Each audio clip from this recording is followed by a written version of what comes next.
well. And Alec, would you like to begin? Yeah, sure. Let me share my screen here. There we go. Okay, yeah, good morning, everybody. Thank you very much. Yeah, I think I may go over a little time, but probably not too much, actually.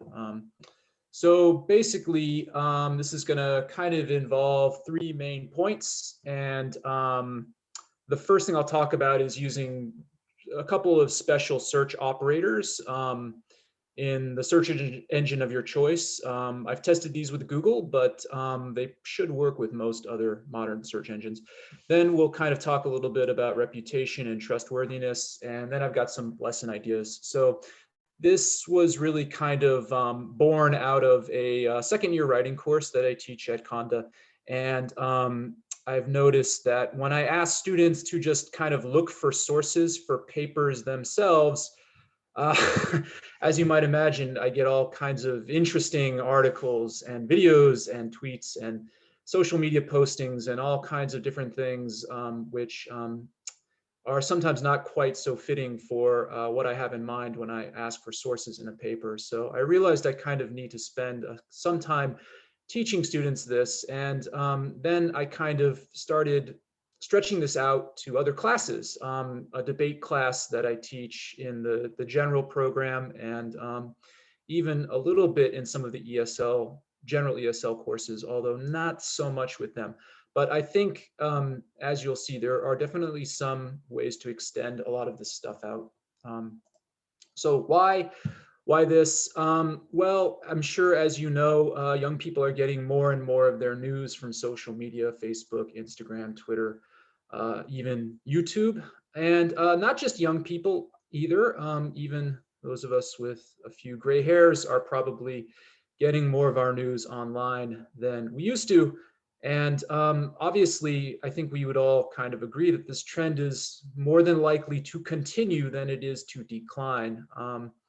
And I think as educators, it's not really our jobs to try to force our students to regress, as much as I might like to see my students reading the New York Times or something. The reality is that's just not going to happen. So I try to work on this module with the idea of, even though we can't maybe force our students to read a lot of traditional media, we can at least try to arm them with tools so that they can hopefully become more skeptical and scrutinize the sources that they do look at more. Okay, so what can we do?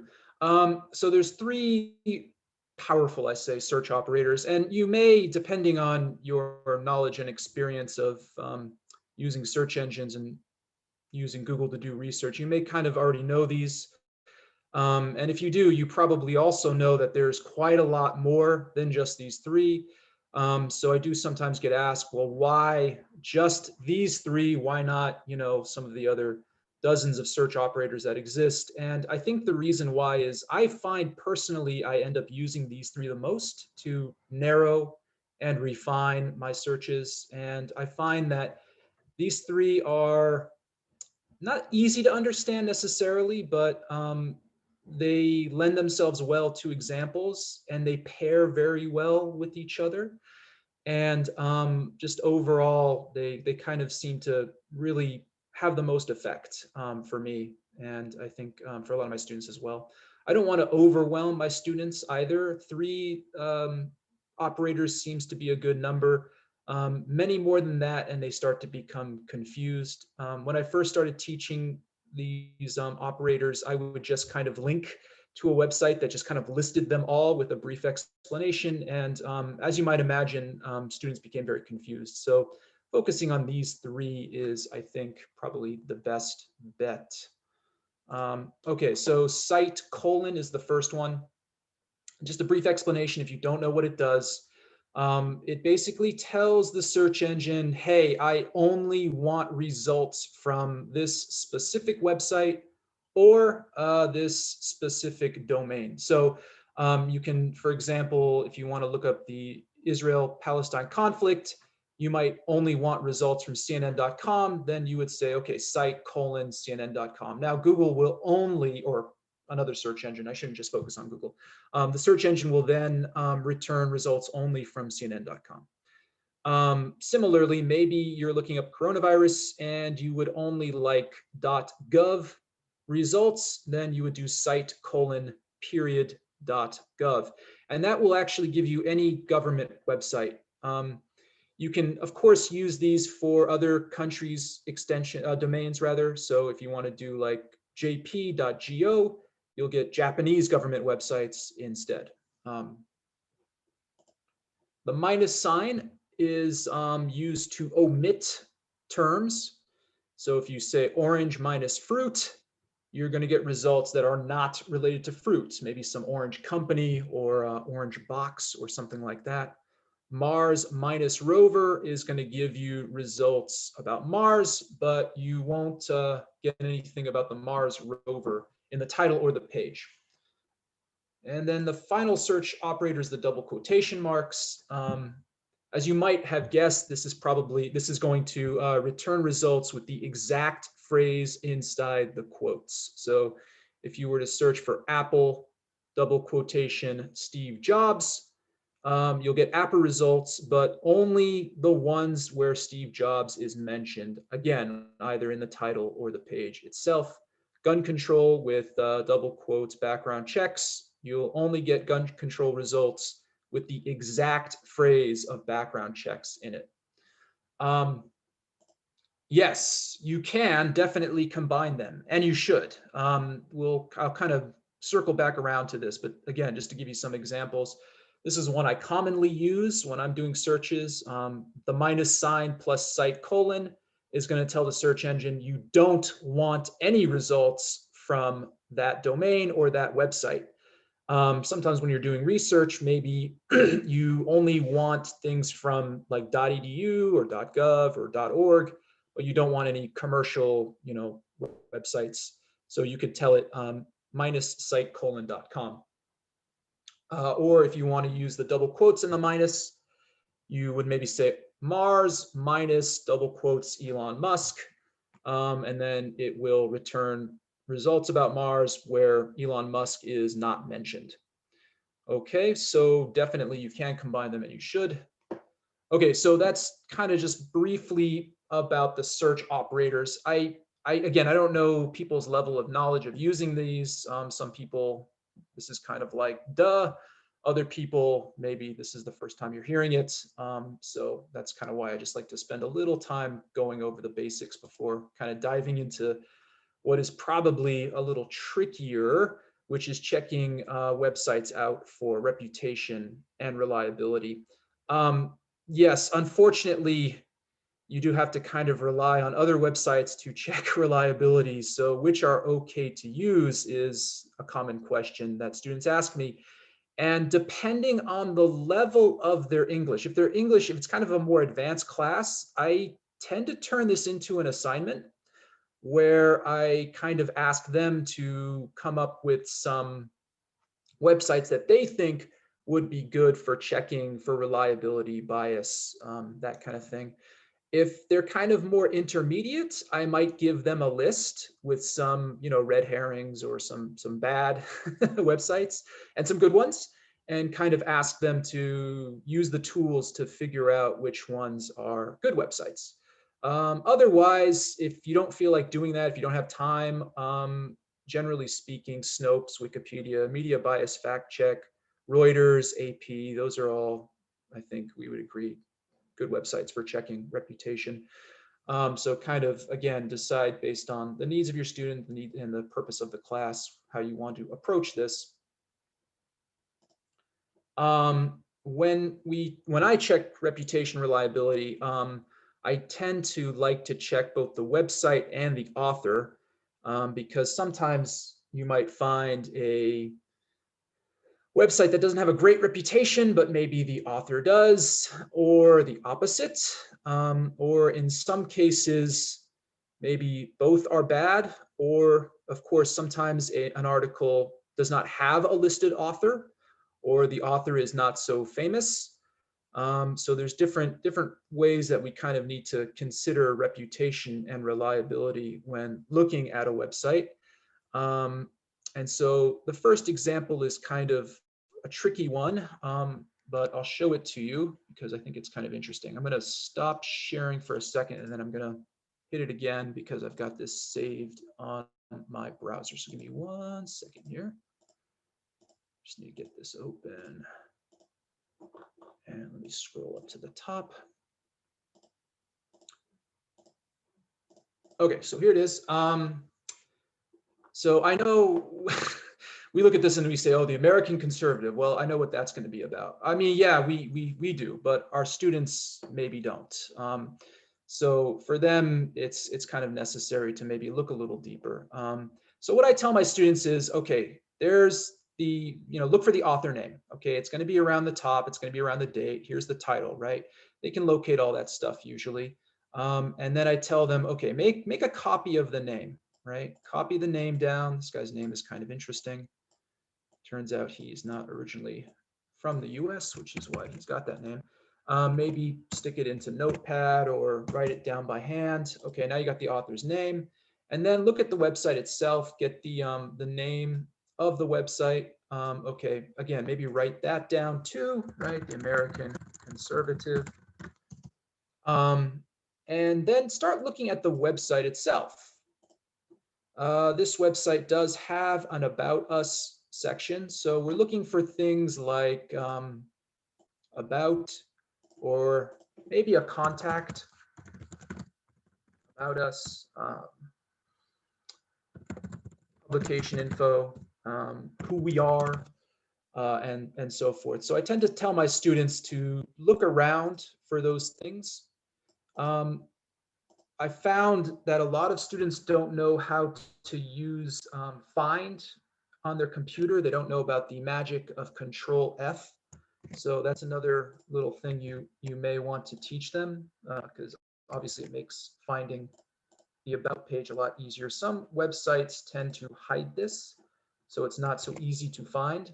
Others, like this one, it's right up front, but if you were to use it here, well, you probably want to start from the top, not the bottom.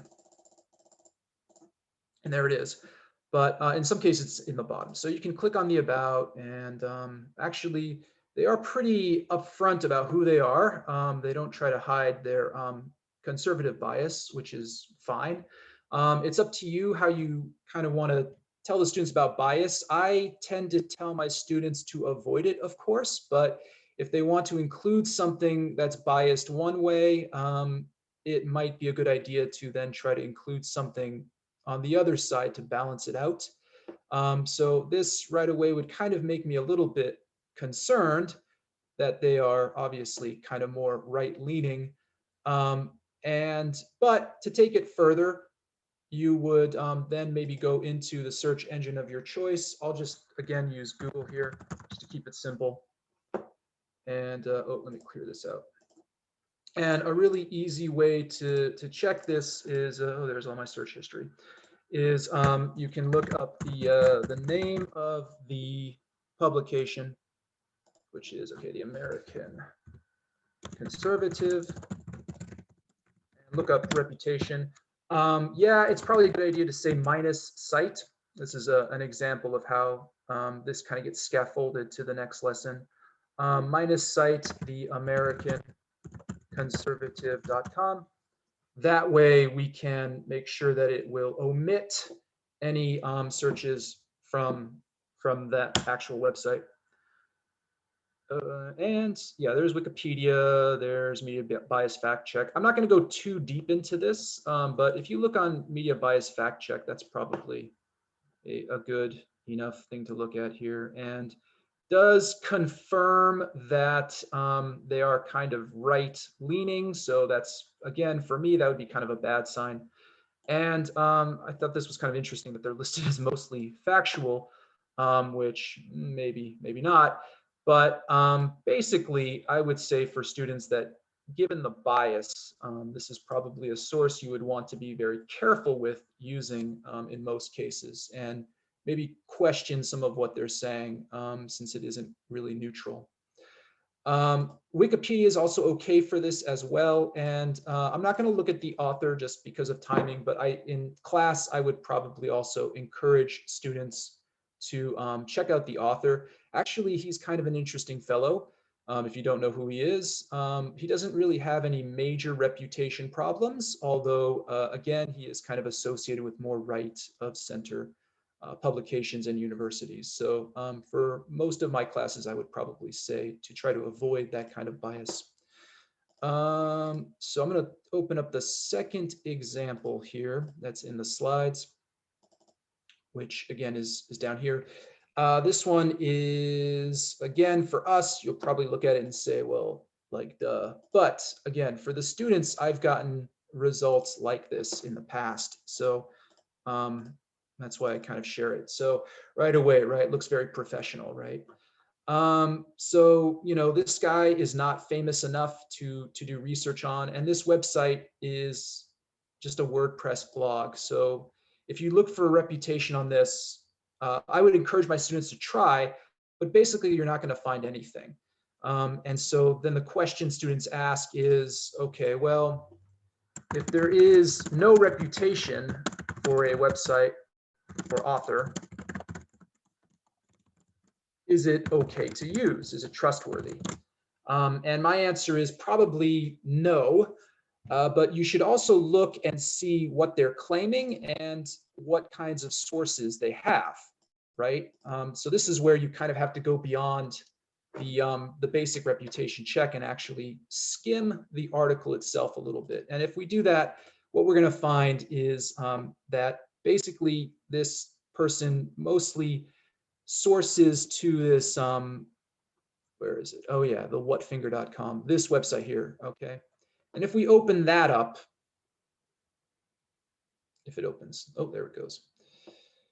This one, I like this as an example because when you look at the top, it actually looks kind of professional, right? It almost looks like a real newspaper, but it is not. It is anything but.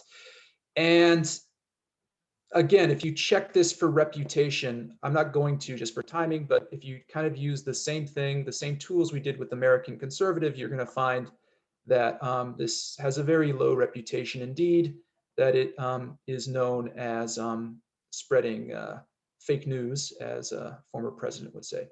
So the last example I want to give you is maybe more relevant for students because it is a YouTube link. And this one is kind of interesting because it was the third, I think the third or fourth thing that I found when I looked up GMO dangers on YouTube.